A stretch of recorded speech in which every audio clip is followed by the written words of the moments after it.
بسم الله الرحمن الرحيم. والطور وكتاب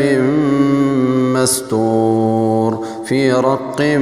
منشور والبيت المعمور والسقف المرفوع والبحر المسجور إن عذاب ربك لواقع ما له من دافع يوم تمور السماء مورا وتسير الجبال سيرا فويل يومئذ للمكذبين الذين هم في خوض يلعبون يوم يدعون إلى نار جهنم دعا هذه النار التي كنتم بها تكذبون أفسحر هذا أم أنتم لا تبصرون اصلوها فاصبروا أو لا تصبروا سواء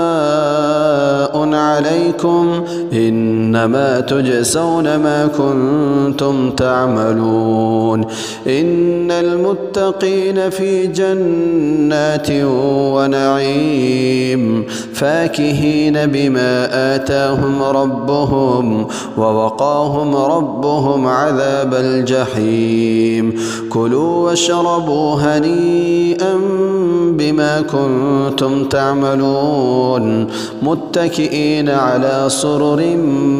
مصفوفة وزوجناهم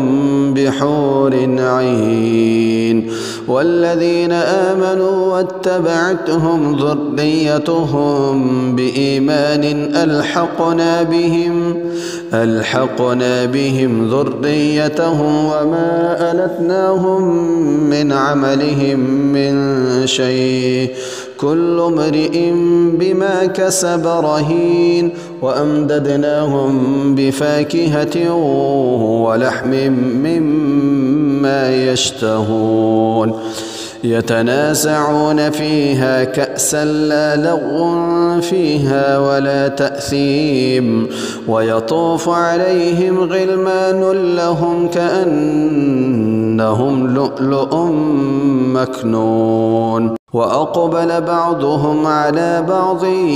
يتساءلون قالوا إنا كنا قبل في أهلنا مشفقين فمن الله علينا ووقانا عذاب السموم إنا كنا من قبل ندعوه إنه هو البر الرحيم فذكر فما أنت بنعمة ربك بكاهن ولا مجنون أم يقولون شاعر نتربص به ريب المنون قل تربصوا فإني معكم من المتربصين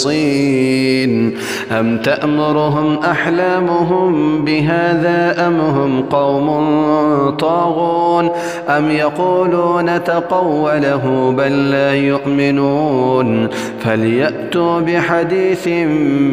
مثله إن كانوا صادقين أم خلقوا من غير شيء أم هم الخالقون أم خلقوا السماوات والأرض بل لا يوقنون أم عندهم خزائن ربك أم هم المسيطرون أم لهم سلم يستمعون فيه فليأت مستمعهم بسلطان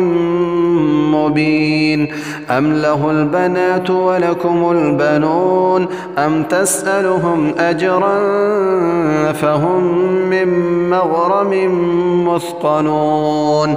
أم عندهم الغيب فهم يكتبون أم يريدون كيدا فالذين كفروا هم المكيدون أم لهم إله غير الله سبحان الله عما يشركون وإن يروا كسفا من السماء ساقطا يقولوا سحاب مركوم فذرهم حتى يلاقوا يومهم الذي فيه يصعقون يوم لا يغني عنهم كيدهم شيئا ولا هم ينصرون وإن للذين ظلموا عذابا دون ذلك ولكن أكثرهم لا يعلمون واصبر لحكم ربك فإنك بأعيننا وسبح بحمد ربك حين تقوم ومن الليل فسبحه وإدبار النجوم.